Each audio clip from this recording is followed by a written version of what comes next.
Hello, I'm Chuck Phillips, South Alabama Home Inspections, and welcome to another edition of Southern Home Talk.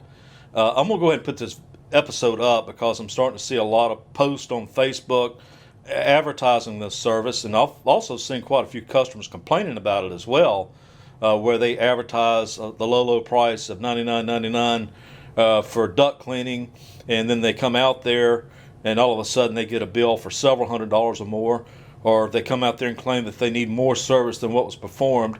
And so just watch out for that, because this is certainly going on. And I figured I would go ahead and put this episode out there because I can speak from a qualified point of view on this, being a home inspector.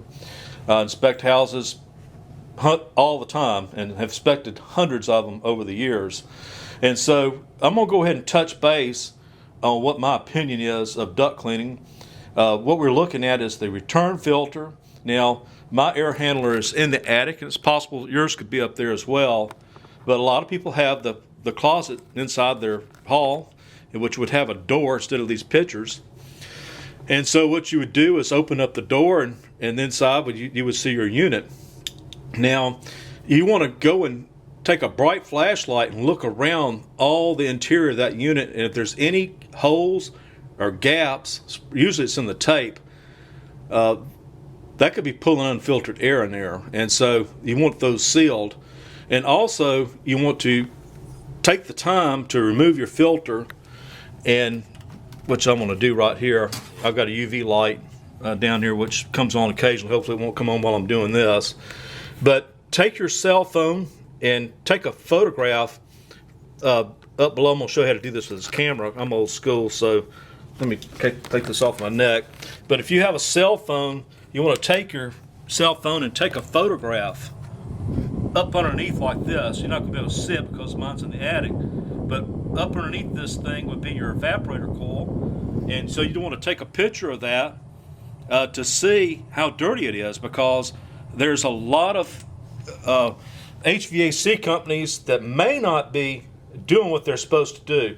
I'll give you an example. I did a home inspection not too long ago where I took a photograph of the evaporator coil, and it was really dirty, and I recommended they get it cleaned. Well, the seller said, well, I just had that serviced last month. Well, that's why you need to know what the evaporator coil is, and you want to take a photograph, prior to the company coming out there and after they leave, so you'll know it's been cleaned or not. And also your outside coil needs to be cleaned once a year as well.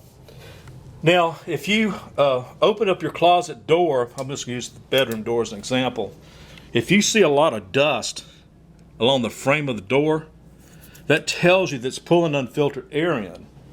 And so I think the thing to do in that case is to put a weather seal all around the door jamb to keep that from happening. But if you have a gas furnace, you don't do it, because it may need makeup air in that case. So let's go back in here and let's just look at a register.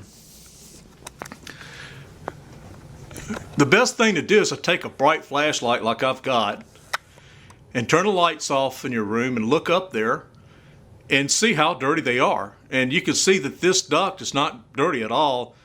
And this ductwork's been here since 1964. And the reason why it's not dirty is because I changed the filters and I look out for loose ductwork and that sort of thing. Now you want to monitor what the temperature and well, not so much temperature, but humidity in your home. I'm looking at 52% humidity. And so you want to keep the humidity in your home preferably between 45 and 50%. But if you get it up over 55%, what can happen is that the moisture or humidity will make dew point on this register, and that moisture will condense and it will soak into this drywall and will create fungus. It's got the perfect location now, a cool, damp area for fungus and mold to grow. And so that's why you want to really monitor what the indoor humidity is. Now, what I do in my case is I put in a mini split system. This is made by Climb Air out of Miami, Florida, and it's got a standalone dehumidifier in it, which will cool and dehumidify at the same time, versus a dehumidifier you may purchase at Lowe's or Home Depot, which adds heat to the room. They just don't perform as well as these mini split systems, and these have come down in price, by the way, too. So I highly recommend them. And another good thing is they're really efficient, and you can kind of turn your system off, your central system off at night, and just cool the rooms. But they do an excellent job of dehumidifying as well. Now, when it comes time to replacing your system, I recommend that you go with a variable speed system. They cost more money. Both the outside and the indoor units should be variable speed, and it will dehumidify better because it runs longer. They're just a better system, and they're also more efficient.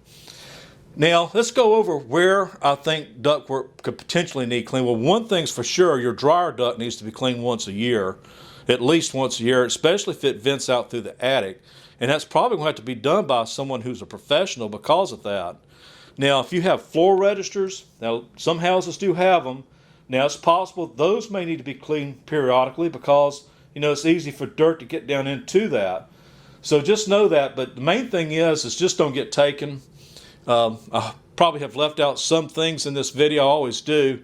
So be sure to read down below where I may add some stuff to this. But also add your comments as well. And because I'd like to hear what you have to say about this too. And subscribe to this channel. Also have the Facebook page, Southern Home Talk, where I have good articles. And thanks for taking the time to watch this, guys. Hope it's been helpful. Take care.